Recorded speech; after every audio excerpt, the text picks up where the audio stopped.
Two Magnums Up Top, that Premier League podcast fueled by the Magnums.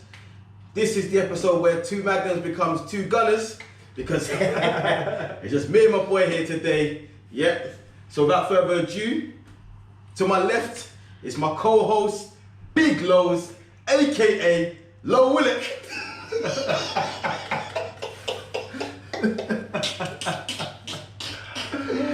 Oh, what you saying, Lows? They just keep coming in it. Yeah, come on. What you saying, man? I'm good, bro. I'm good. Another episode. Good to be back, man. Come on. It's just, it feels weird. It's just two of us, though. Feels weird. We move. We have to kind of keep it like not all about Arsenal today. Yeah, well, you know it is, man. Listen, it's a Premier League pod, man. It's not. This isn't our AFTV or so. We'll keep it fair. Mutual at times. Come on. And to my right, the host, the one and only, gives me great pleasure to introduce Big Kes, aka Kes Ferdinand, aka the hitman that can't hit a barn door, Christian Benteke's.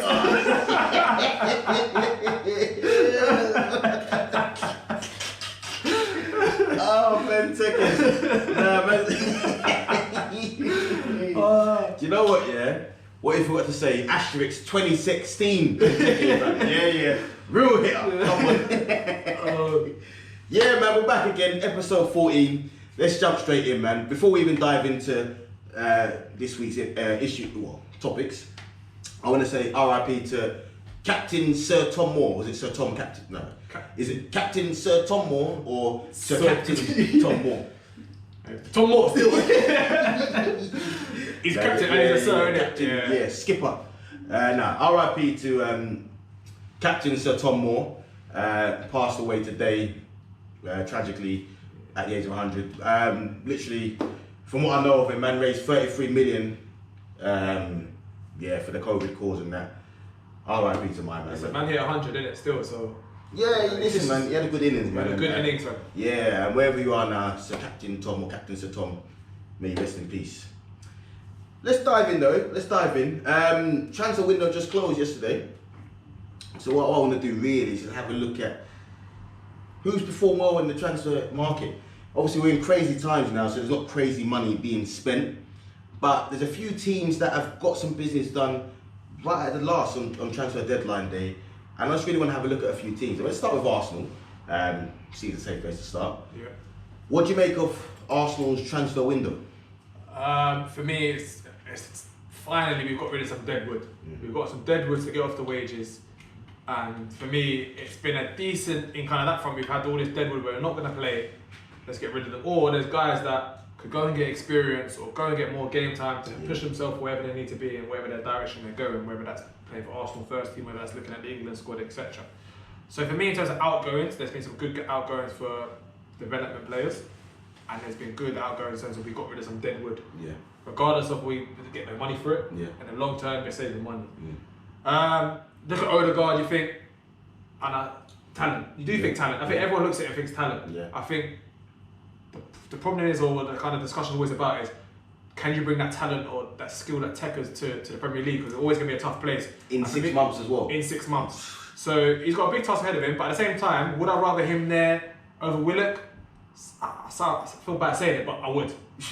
I would. He's going to bring some creativity. You know, I think he's going to bring something to the team, and hopefully it keeps Smith Rowe on his toes as well. So. It's interesting, man, because with Odegaard, I don't know what to make of it in terms of. I think that Odegaard is, and also I'm looking at the player, the potential from years ago.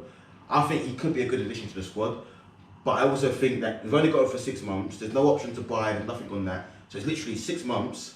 You've got to settle in and perform in 6 months. So for me, it can go either way in it because we've signed man in January before on loan, and you've not Kim Kallstrom and them man. Even though I'm not saying quality, but man comes in Jan. You get one little injury in that. Dennis Suarez more recently comes in. I didn't see Dennis Suarez. Like he come in, I was gassed for Dennis Suarez. I didn't see him play. So for me, I hope Odegaard does well. Obviously, we definitely need a player of his ilk. Yeah. So we'll see how he does. In terms of the actual window in general for Arsenal, I do think it's been a very good window. In the sense that if you look at the main objective of this window, it would have been to trim the squad and bring down the wage bill. And obviously in getting rid of Ozil, you've done that significantly. But then also, like you said, you've got rid of a lot of dead wood. but for me, not only deadwood, but players that can actually go out and gain more experience if they're not going to play at Arsenal, which is the best thing. So for me, getting rid of the likes of Mustafi, Socrates, Kolasinac was 100% necessary. Trim down the score for the gaffer, and also Maitland-Niles, Willock and Saliba. To be honest with you, with the Saliba thing, I don't know what happened with that one, because I would have personally liked to have seen him in the squad. But if we look at it now with Rob Holding and Louise and Gabriel playing well, maybe it's the best for him to go out on loan. Willock and Maitland-Niles, I'll be following their loans closely, because I think it's a great chance for them to really establish themselves, improve at struggling teams and come back better players. I mean, I was reading that we've trimmed down the wage bill by 642 bags a week. Yeah, to be fair, 70% that was Ozil. But my thing is this year, because that's great. I mean, you look at the figures, trimming the wage bill down by 642 grand a week is brilliant. But for me, I always say, as a fan, if that money is not invested in the squad, I don't care how much money the club's saving. I don't really care about the club's financial health here when you're not investing in players. So if that means that we're going to kick on in the summer and bring major investment, then... As I said, that's kind of my point. Time will tell, innit? Time will tell. Otherwise, it's just you've done nothing. Yeah. As a fan. Moving on, so next thing I want to look at is Liverpool. So Liverpool have signed 2 centre-backs in this window. Kabak on loan from Schalke with an option to buy. And Davis from Preston, they bought for 1.6 million.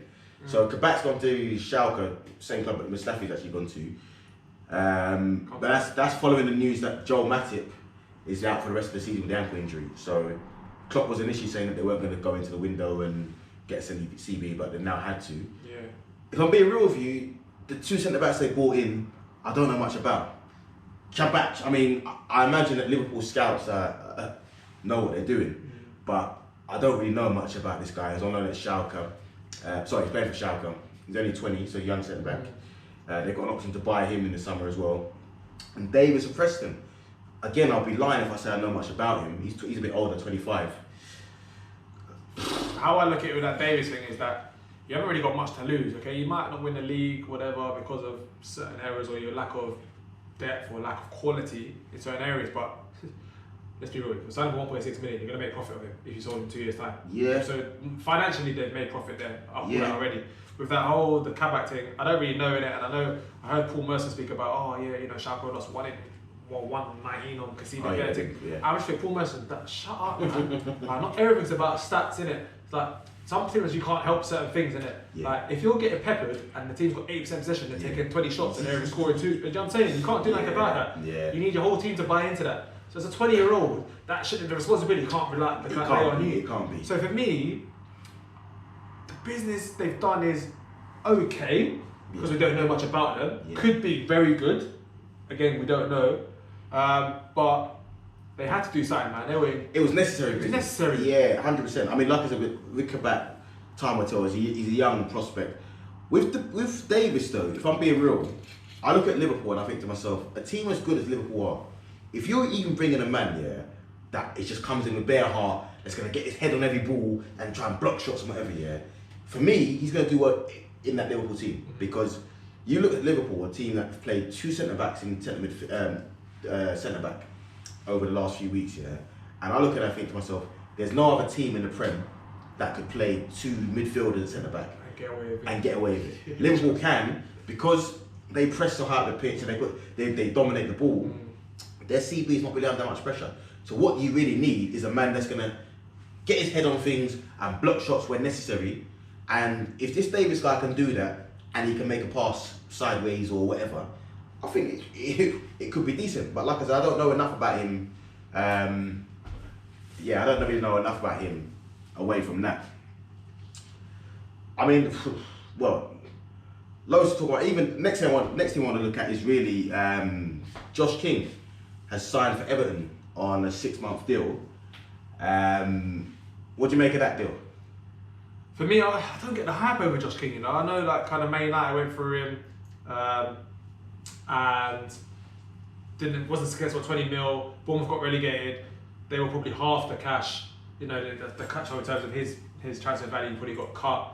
But yeah, man, I don't really get the whole Josh King deal. But they obviously rate him, and he's actually come out and say wanted him in the summer, looked at him in the summer, etc. Good, very good move for King. For me, Everton, it's I don't know too tough in it. I don't know too tough what's going to happen because, again, I don't think he's a goal scorer, but you know he could kick on and he could show us different. I think you mentioned that some of the games in Bournemouth, he's been pants. He can't even get in the squad. Yeah. So yeah, but I think with Bournemouth though, if we deep it, he's literally been in a situation with Bournemouth where he's running down his contract. They're in the Championship. His heart's not really in it. And yeah, I mean, I watched him play the other night against who was he playing against Reading, and he just looked. He didn't look interested. He didn't look great at all. He had a choice between Everton and Fulham. I think he's always going to choose Everton if you've got a choice. Longevity. However, the fact he only signed on a 6-month deal says I'm thinking to be fair, you'd play a lot more at Fulham than you would at Everton. And if you move there with euros in your mind, then possibly he would have gone to Fulham. But yeah, he's gone to Everton. Everton for me are a team where they're a funny one because they made all these signings and we made a lot of them at the start of the season. But I don't know, man. They're just. I haven't seen much improvement under Ancelotti. But I mean, we'll touch them in a bit. But whether it's a good move for him or not, only time will tell. Because I don't really know where he fits into that system, where he'll play.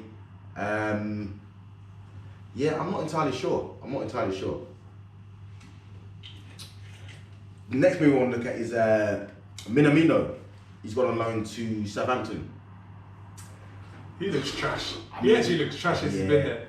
He might get more. I'm gonna be very simple. He looks trash. He might get more games at Southampton, but he still looks trash. So I don't know. Maybe if there's less pressure on him, he might, or if he needs more game time. I don't know. It's an interesting one because Minamino's gone into Liverpool, and I look at him and obviously he played against Liverpool in the Champions League for who did he play for? Salzburg. Salzburg, yeah. Yeah, and the game at Anfield, he looked quality. Yeah, quality. That Salzburg team was good. Same team that Haaland used to play for. Yeah. Good team, played good football. They gave a great account of themselves at Liverpool. Yeah. And this guy looked very techie. I look at him in the Prem now for Liverpool, and I think, yeah, he can be technical, but you need that bit of, we talk about still. You need that bit of still to play in the Prem. He looks a bit too lightweight for me, if I'm being honest with you. He's not really gelled into that Liverpool team. No. Southampton could be a good club for him because they play good football.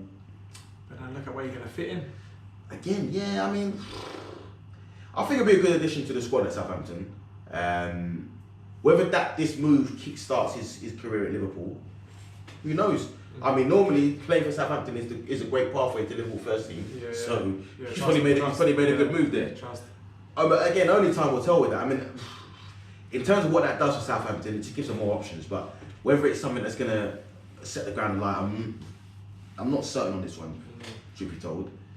But then you've got another loan move, is Jesse Lingard to West Ham. What do you make of that move? Good move for both club and player. I think you're not getting no game time, and I think I don't rate Jesse Lingard as a player as such personally, but he has the ability to cause teams problems and score goals, especially against Arsenal. But yeah, I think it's good for both club and player. I wouldn't want him at my team if we had the option, put it that way. Yeah. And he wouldn't hit those top 8 teams.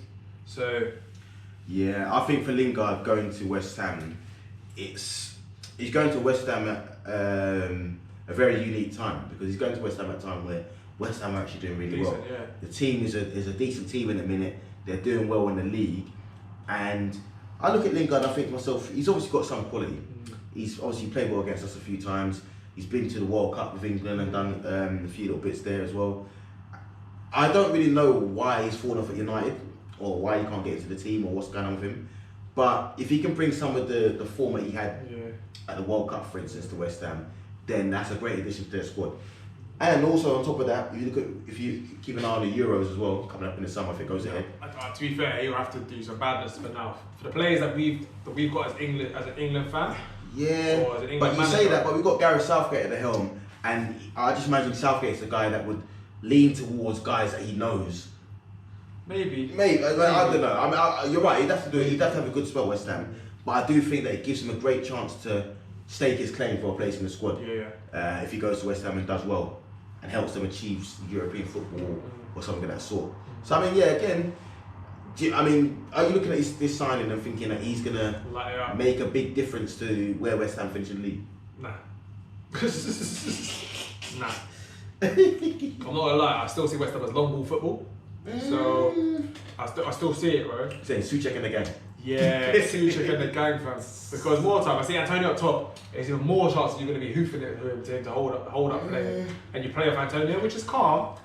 But yeah, the style of football, I don't know if it will suit him as well. But that's my opinion. I might be completely wrong. What I find interesting about West Ham is that they haven't signed another striker in the window. So they've sold Haller. Yeah. They've got Antonio playing up front. Yeah. Who obviously is a converted striker, winger to striker, and we know his hamstrings are a bit suspect. Yeah. But if Antonio gets injured in the rest of this season now, I don't know who you're playing up front. I mean, you got all these guys: Ben Rama, Lanzini, Yarmolenko. Souček. I'm playing Souček. That's what he's planning, it? Yeah, Fellaini 2.0. Yeah, fair play. But that's the thing. So we're looking at West Ham doing more now. I think they're currently 5th. Like, if Antonio gets injured, who are you bringing in to go on top? Because West Ham at the minute have got a lot of attacking players, but not a number 9 centre forward type. You know what I mean? So that's interesting, man. That's one to keep an eye on for sure. One of our boys, Joe Willock, gone on loan to Newcastle. That a good move for him? Very good move for him, because I think he's going to get game time. I think he must have got guaranteed game time. And I look at some of the midfielders, I look at like Hayden, I look at Longstaff, I look at John Joe Shelby, who basically looks like a championship man at the moment. I think that you're going to get a lot more game time, a lot more opportunity. But at the same time, I don't know if their style of play is going to suit him as a player. But but then flip it back on its head, it's like, if you're going to get to game time, it's only surely going to improve you if you know what I'm saying. I think it's a good move for both player and club again. I think what Newcastle will soon, because one thing I say about Joe Willock is he is a bit of a ball carrier. Obviously, he's been pushed out a bit because Smith Rowe's come in and he's got a bit more quality, I think. But Joe Willock, if you look at him, he does carry the ball well. He's got legs, he can run, and in that Newcastle midfield, I think he can make a difference. I think this is a good opportunity for Joe Willock to go away at 21 and establish yourself as a Prem baller. Yeah, for me, it could be the time where we're actually going to cash out on him, because I think this guy's had umpteen amount of chances, you know. And look at him as a player, he's had chances like in the Prem as well. And look at Smith Rowe. And if you're trying to be a team with the Big Six, and you're trying to stay in the Big Six because there's other teams competing now for that kind of title, I just think you got to take an opportunity. And a few people have, and certain amount haven't in the same way. I'm not saying that the opportunity's gone. So looking at Joe Willock, do you not think he's done all right? He's come in, he's playing all right's not good enough for us then. Because all right's not good enough. I get what you're saying. Because if Greenwood was alright at United, he wouldn't be playing for the team. He wouldn't start in the team. You know what I mean? If all the youngsters, it's like Eze, and he was alright, he might not play for Crystal Palace. Yeah. Do you know what I'm saying? If Kane was alright at Tottenham at the time, you weren't playing big man. Yeah, that's true. So that is true. You get pushed out on loan. That's what happens. That's true. But the games he's played a couple of Europa League games, and in the Europa League he's played well. Obviously, you're playing against teams like flipping, I don't know what the teams are called. Some of these teams. Yeah. Some lesser teams in the Europa League. But you're going to play the opposition in front of you, and every time he's come in Europa, he's done well. I think sometimes in the Prem, he has been chucked into some pressure situations where it's a bit tricky for him. I do think it's a bit tricky for him. So I hope he does well at Newcastle. I think Newcastle provides a great platform for him, and it's definitely one that I'm gonna be keeping an eye on. Whether he's gonna make that much of an impact in terms of where Newcastle. I mean, where do you think Newcastle? What do you think of Newcastle? Safe. Safe. You think safe? Safe. That's all I think. Yeah. Safe. I don't see him as anything else but safe. I'm looking at Newcastle and I'm thinking to myself, I personally think they could get dragged into the battle. I don't think they've got enough depth. I don't think they've got enough depth. I think like if you take out Saint-Maximin, if you take out Saint-Maximin and Almiron, I look at the rest of the team. Almiron, no, I just say Saint-Maximin. Really? Because as soon as Saint-Maximin's out, I say minimum. So, it's that simple for me. Yeah, it's a tricky one with Newcastle. And then you got a decent striker up top with Callum Wilson. I think he can finish opportunities. Is he the most clinical? No, but he ain't terrible. Like he's a good striker. He's probably better than Newcastle in my opinion. Yeah, but let's just see it again. Time will tell. Yeah, it's interesting, man. I mean, West Brom under Sam Allardyce. He spoke a lot about Allardyce and West Brom, and even Slaven Bilic when he was there. They were quite active on deadline day. I look at it. They made 5 signings. A lot of the signings, I'll be real with you, I don't know much about. So they've signed this guy, Yokosulu from Celta Vigo. Yeah, I don't really know much about I'll tell you about his performances. Yeah. They're going to be okay. Well, if they're okay, then it's going to make a difference to West Brom. They've signed, obviously, Snodgrass, he spoke about from West Ham. Yeah. He comes with loads of experience. And by Dieng, the guy they signed with Galatasaray. Now, I personally, he's a striker. I think this is a good signing for West Brom. I'm looking at it thinking, he played for Galatasaray and scored 11 goals in 18 games. And before that, he played for a team in Turkey called Kasim Pasa, or Kasim. My Turkish people can correct me on the pronunciation. Kasim Pasa, I think, yeah? And he scored goals for them, like bang goals. And I look at it thinking to myself, he's 29, Senegal international. If he can, I reckon he can get a few goals in the Prem, but only time will tell with that one. More than a few. Andy Lonergan they've signed as well. That one we can't make much of that as a backup keeper, really. Play for Liverpool, though. Yeah. Well, again, backup keeper. He come in at third choice for Liverpool. Yeah. And Maitland-Niles, which is the one I really want to discuss for West Brom. You look at Maitland-Niles had a few options. I think Leicester were interested, Southampton were interested as well. But I'm looking at it for Maitland-Niles, and he sees himself as a midfielder. That's what I know him was from back in the day. Obviously, you went to Leicester and Southampton, you're going there as fullback cover. Yeah. I think going to West Brom is a great opportunity for Maitland-Niles to establish himself as a centre midfield player, do a job for West Brom, and come back to Arsenal and try and stake your claim. What do you make of the move to West Brom? I agree with you. In terms of West Brom, I think it's great business, especially to fight off other clubs for Maitland-Niles as an England international. Do I think it's a great move for Maitland-Niles? I'm in the middle because 2 reasons why. One, yes, it's a good move because he gets to play in position, etc., etc. Secondly, I just think you're at a trash club and your club's getting relegated, and sometimes it can be hard to stand out when your club's being trash. So it's all right when you play against Sheffield United's, Fulham's, Newcastle's, Brighton's who are down there with you. But are you going to really step up against the top 10 teams to look good in there? So to be fair, I think it's a better signing for West Brom than it is for Maitland-Niles. Do you know what? In contrast to that, I'm going to go against it because for me personally, I think to myself, with the young players, it's potential. A lot of these guys have got potential, and that's why they're great. When they come through the under 23, it's all potential. For Maitland-Niles now, this is a chance for you to show us what you're about. I think to myself, you go to a struggling team, for me, it's easier to shine. You know what I'm saying? It's like a diamond in the dirt or amongst shit or whatever you want to call it, where if you're of that quality and you go down to a level where, like you say, they're shit or they're struggling, then you should stand out like a sore thumb in there, because if you've got the quality, you should be able to make a difference there. Not saying he's going to single-handedly save West Brom, but you should definitely be able to go there and show what he's about.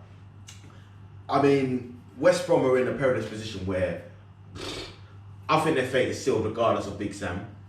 But even if Maitland-Niles goes there and helps them put up a fight, and they still go down, you come back to Arsenal with all the plaudits, more experience, a better player. I also look at Maitland-Niles, I think he's 23, and for me, he's a bit lightweight. Like, I don't think he's been exposed to that recently, but he looks a bit lightweight. Looks like he could pack on a few pounds and kilos. I think he could. And not only that, he's got this laboured approach where it looks laboured, where it looks like he's strolling about in there. And I think him going down into a relegation battle and seeing the nitty gritty of the football, it might just shake him up and, you know what I mean, come back and fight for your place. It's not all, you might be a baller in that, but you can't always be casual, you know what I'm saying? So for me, I think it's a good move for both parties. If I'm being honest, I look at it and I still think the task for West Brom to staying up is crazy. But the signings they made on deadline day definitely give him a better chance. Good luck. Good luck. But talking of relegation, Fulham have signed Josh Maja on loan. Yeah. Now, Josh Maja, I mean, is a guy that we both spoke about, having watched the Sunderland Till I Die documentary and that, and you know, having Sunderland as your adopted club. If you've watched the documentary Sunderland Till I Die, it's just pain, and more pain. Yeah. And one thing you would have learned about Josh Maja is that for some reason, whether it be him or the agent, he moves to Bordeaux when he should have stayed at Sunderland and bagged goals. You know what I'm saying? Yeah. Been at Bordeaux for 2 years now. I think he was at 19 at the time. Yeah, Bordeaux. You went to a team in France that, in a league that, I mean, it's not top tier in my opinion, but you've gone to a team in that league that are not even top tier in the league. Yeah. So I didn't get the move. And then on top of that, you're back up. Yeah. He went there and he started off alright, scored a couple of goals and that. Excuse me, but in recent times he's not done too well there. He's fallen down the pecking order. He's got like 1 and 2 though in terms of. I think he's 1 and 2 still. 1 and 2 games. Maybe when he first went this season, he's not really. I think he's not scored many goals at all. He doesn't start many games to be fair. So him coming back to England and getting a chance in the Prem at a club like Fulham is a move that I feel is great for both parties. He comes in loan with an option to buy in the summer for 9 million. And one thing you know about Josh Maja, if you've seen him play, is he's a finisher. He knows where the goal is. Whether he can replicate that in the Prem, because he was playing, last time we saw him in England, he was playing League One for Sunderland. Yeah. Whether he can do it in the Prem is another story, but for Fulham, they've got nothing to lose because the only recognised striker is Mitrovic. Yeah. And well, he's he's looking overweight, fam. He was looking overweight last game. I don't know if it was maybe the wind blowing his shirt, but I see him here, and at one point I actually thought he looked like a Premiership player, innit? But now look at him, I think you're actually not. Do you know? No, I think he's dead. I'd argue with Mitrovic. Nah, he's dead. Nah, I think a fit Mitrovic is a good player. He's a good Prem striker. He's not one that's gonna flipping guarantee you 20 goals a season, but he's one that's gonna. If you play centre back, you know you've been up against Mitrovic. He's gonna give you a battle every game. He's gonna work hard. He's gonna get on the end of crosses, yeah, but he's also gonna miss chances. Every striker does, but he's also gonna create space for other players to run in behind, and he's a handful. I think if you're gonna stay up, you need a guy that's gonna score you goals, innit? So I think that's what they might be looking for in Josh Maja. I think it could be a perfect fit because I didn't rate Josh Maja going to Bordeaux. I thought it was a terrible move for him. But him being back in England in the Prem, in a team that needs goals, this is a great chance for my man to come through. Young Nigerian international, 21, 22, come through, establish yourself, and kick on. So on a personal level, I hope it goes well for my man. And I do like the way Fulham tried to play. So I think it could be a good fit. Again, like many of these signings, it's a case of watch your space, see how it goes. But for me, I think that Josh Maja could be, I'm not going to say sign of the window, even though I might pressure you for your sign of the window. Yeah. But it's going to be up there. I think this could be one of the best moves. I'm happy for him though. I'm happy for him. Yeah. I mean, of the activity we've spoken of so far, is there any transfer that stood out to you where you think it's a great signing, or? I don't think there's any great signings. I think they're all. You're all waiting to see what happens. I think a lot of these signings because if you look at the Maitland-Niles and things, I think they're very good for West Brom, but you're still waiting for it to see what's going to happen as an England international. You think, is he going to do it there? Is he going to be able to? Do you know what I'm saying? Yeah. And I look at some other clubs and I might look at Odegaard. Same thing. Yeah. See the potential, see there's a talent there. Are you going to really do it? And I think that's the problem. I think a lot of these is you see, not you don't go there and think this guy's going to be on job. Yeah. Do you know what I'm saying? Like. So what I want to ask you then, so it's off the activity we've spoken of and what's happened over the transfer window, does the landscape change in terms of certain teams you may have had certain views about? So let's start with the relegation battle. If we've looked at the relegation battle, I mean, and there's certain teams we haven't mentioned because they haven't done any business really. Yeah, Brighton. So look, the likes of Brighton, and we're going to talk about these teams when we look at the results and stuff from recent times, but. In terms of the teams that have been active in the window, so obviously Fulham, West Brom, do you think that the signings they've made are going to change their fortunes in terms of where they'll finish? I think in terms of West Brom, I think he signed a lot of guys too late for me. And I think, as we spoke about, settling in, having a 6-month period, it's going to be a lot of work for a lot of man in it. Okay. Like, even when it comes to people that have played in the Prem, you ain't played much in the Prem. So you're still having to adapt to the style of play, the philosophy that the manager wants you to play for. So I think West Brom, we might have signed 3 or 4 guys. Is it going to have an impact? Yes. Is it going to have an impact to stop you from going down? I don't think so. Like, I've got to stand by my decision. In terms of Fulham, I think they played a lot better football than they have done previously, and they look in a lot better form. But I'm still going to stand by them going down, you know. Regardless, I think you signed a striker, which I think you needed, because I look at Mitrovic and he's been poor at times, and you know, there's been times where he looks tired. Yeah. He looks heavy, he looks tired, can't score goals. So I think he puts him under pressure in that way. But also it gives you a different type of striker. Yeah. You're not getting the guys going to hold up and bully him and lean on him, etc. all the time. But yeah, man, like, honestly, I don't think it's going to change anything. Fair. So in terms of, okay, let's look at maybe the title race then. Obviously we've not spoken of City, they've not been active in the window.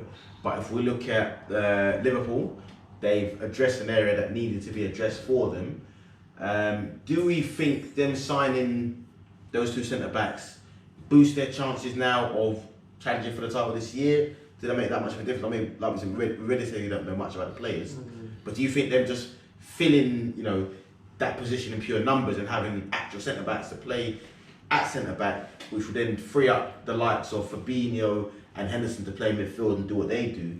Are we thinking that gives them a better chance? The best form of defence to me is attacking it. If you're going to attack it, then you don't need to defend as much. So if you can get your guys that can distribute the ball, chop a man down before he gets to defence, maybe you don't have to worry about defending as much as before. So for me, I think, is he going to change that much? Might change a little bit, but you're not going to play both of them together.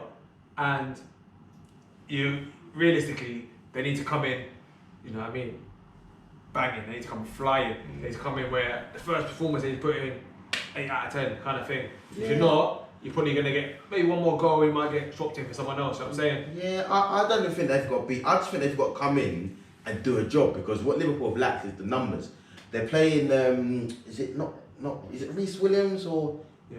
Reece Williams that come in, and he looks like he's going to... Phillips as well, another one. Yeah. So Williams and Phillips. Which was the mixed race guy? Williams. Yes, Phillips has been, I thought. Phillips has been good, Phillips has been good. But they played Williams a few times in the cup competitions and whatnot. And he looks like, when I look at him, I think he's going to be, because technically you see he looks sound, whatever, but again, he looks very young, very mager. And I think he's not ready for first team action now. He needs a couple of years of under 23s and then step up. So if you bring in some solid men that are solid defenders, and even like Kabak is young, you're looking at Davis thinking 25, you played in the Championship for Preston, you can surely head the ball and do what you do. I think that can be great for them, like, honestly. Whether it means it's, I mean, we're looking at the likes of Salah scoring goals, and we'll talk about him shortly. If the defence, if they come in and bolster up the defence, I think it definitely puts Liverpool right back into the race. And to think that people are talking about Liverpool not finishing top 4, I think that's absurd, really and truly. But then the next thing now is, does the likes of Josh King to Everton, Lingard to West Ham, Minamino to Southampton, does that change anything in terms of the race for European spots for you? No. Even Odegaard to Arsenal, does that change anything? No. No? There's no one you think's made signings on deadline day that you think that can actually... No. Nah? Honestly, I know I'm being short, but I actually just feel that way. I don't think any of the signings, I think it gives you a bit of depth, it gives you a change at 60 minutes when some things are not going right, or you want to rest a few man or whatever. I just don't think it gives any, at the moment, these loan signings, I don't think there's anyone to kick on to be showing, yeah, we're going to do the real, we're here for doing the thing, I mean, we're the real deal. Fair. I'll tell you what though, some of the Championship clubs, have done some real signings. Yeah. And that's kind of where, that's the thing for me. Yeah. I mean, some of the Championship clubs, I'm looking at thinking, rah, you might have signed some actually ballers. So anyone else that you think that the made signings even from the Championship, you think that are going to be up there in the Premier League? Because I still think he might be able to cut it at a team in kind of the bottom end of the Prem. Yeah. Like, his skill level, Lassie's a baller. Undoubtable. He's gone to what, Middlesbrough. Under Neil Warnock as well. Yeah. Is the guy that can get promotion. Trust. There's a few signings. I think Shane Long dropped down to Bournemouth as well. He'll get goals. Yeah, you say he'll get goals. He's not a prolific goal scorer, Shane Long. He'll get goals, but yeah. And he works hard. And he comes with experience as well. I'm trying to think if there's anyone else that's dropped down to the Championship that can make a real impact. don't know, Royal as I such. think you mentioned Jan Valery. Jan Valery, but he's a defender, isn't he? He'll throw it I up. don't see Birmingham doing much. Yeah. But there's a few players that have dropped down to keep an eye on in the Championship as well. I mean, the Championship is very competitive, to be fair. He gives some props to Curtis Jones because he's looking like the Man City's Phil Foden. Yeah. He's come in and he's shown tech. And he has shown tech. I just think it shows the abundance of talent that England have at the minute because Curtis Jones came on. Is he English? Yeah, he's Scouse. Oh. I don't know if you saw him. He came on the other day for James Milner, and James Milner's pissed to be coming off. And whilst he's arguing with Klopp, Jones got an assist. You know what I mean? You see the moment where they embrace this nice moment. I think for me, Curtis Jones, great player. Salah is showing. It's Salah, isn't it? Yeah, it's Mo Salah, and you can't bite him off. Low Salah. Excellent finish, Mo Salah. And it just shows, Liverpool, you can't write them off at the title race. But speaking of the title race, we're looking at Man City, who beat Sheffield United. Only 1-0. So, I mean, we look at Sheffield United, who played City and United in their last 2 games, and put up good performances. Like I said, Sheffield United, they don't score many, but they don't concede many. City beat West Brom 5-0 in the game previous, and West Brom are a place above Sheffield United. So it just shows the fine margin. I mean, I still think Sheffield United are doomed, but it shows that Sheffield United will give most teams a game. I think, and that's why I've got to give ratings to Chris Wilder as well. I'll give you that as well. They do stay in the games. They just don't look like scoring enough goals to keep them up. That's obviously where they are. In terms of Man City as well, we spoke about they only won 1-0. They did dominate the game. They should have scored more. They didn't. Granted. But sometimes you got to play average, poorly, and still win those games. And for me, you look at Pep's record since January. He won the last 9 games. Yeah, no, and, you know what I'm saying? And City for me. For me, that's Screen's champions. I'll tell you the truth. City now, I'll be honest with you. The reason why I think City are even more contenders than they have been before is because they're able to win ugly. Oh yeah. They're able to score 1 goal and defend solidly. Whereas before, obviously they win games, but they're 5-0 up, they're 3-0 up. The pressure's off the game. Now they've got John Stones, who seems rejuvenated. Like, if we're being honest. He bangs goals. He's really got more goals than fucking Jesus. But John Stones, who I've got to give a shout out to actually, because he's a guy that looked kind of finished at City at least a few months ago. Playing alongside Ruben Diaz, who was a great signing, and looking like a completely different player. Looking established, looking like the player that you thought he'd go on to become at Man City. So I've got to big up City, John Stones, and Pep Guardiola as well, because what I'm seeing from Pep is an ability to adapt to the times, which is a sign of champions in my opinion. Next game, Chelsea-Burnley. Chelsea. Thomas Tuchel's second game. Again, there could be a few questions from with the lineup, for being honest. I watched the game, they dominated the game. I saw Hudson-Odoi play almost like a right wing back. Yeah. Attacking, he looked very good. Yeah. I wouldn't say like technically he looked very good against him. He just done him with pace. I mean, with the appointment, he was against Eric Peters. Yeah, Eric Peters. I'm telling you now, is slower than you. Like, he's slower than you. I mean, he must be cool. He's slow in the head, right? But wait, so. but he's slow. He. Honestly, I reckon he was slightly quicker than Mertesacker at his prime Arsenal. Flipping hell. He's slow, bro, as a left back. So this was Tuchel's second game. So what do you make of what you've seen from Tuchel so far? It's early days, but what do you make of what you've seen so far? It is early days. For me, you've got 4 points out of 6. Yeah. It's a decent start. There's always room to improve. I think he's still tinkering around with what formation he wants to play. He looks like he's going to play a 3 at the back at the moment. To me, then that kind of, what does that do for Chilwell? Because Alonso is the best for that. Well, he's brought Alonso back in now. Alonso scored at the weekend as well. So it's an interesting one because Alonso is a guy that's been cut adrift for a very, very long time. Under Lampard, he looked like he's not played since September and he's come back in and he's scored. With Alonso, I look at it and I think to myself, watching Alonso play the other day against Burnley, I think you saw everything you already know about Alonso. he can't defend. He ain't really tracking back, but going forward, he's got some technique. What I'd say about what I've seen from Tuchel so far is he's putting a lot of faith in experience, which isn't necessarily such a bad thing, but always a but. Yeah, there is a but, because there's a lot of good young players at Chelsea that I think can propel them out of the situation that they're in. And if he's going straight to experience, then he's going to be overlooking a lot of talent, in my opinion. I've seen Azpilicueta getting a few games in at right centre back because he's playing back three. I've seen Reece James pushed to the bench. I'm looking at Reece James thinking Reece James is probably the future England right back full time. Right. In terms of he's got the right balance between Wan-Bissaka and Alexander-Arnold, where he can defend. I still think Alexander-Arnold picks it. But Alexander-Arnold picks it because he's got such quality on the ball. But I think that Reece James is a good balance between the two. In terms of, if we look at Wan-Bissaka, he's a great defender, but going forward he's trash. And if you look at Alexander-Arnold, on the ball he's brilliant, but defensively he's questionable, right?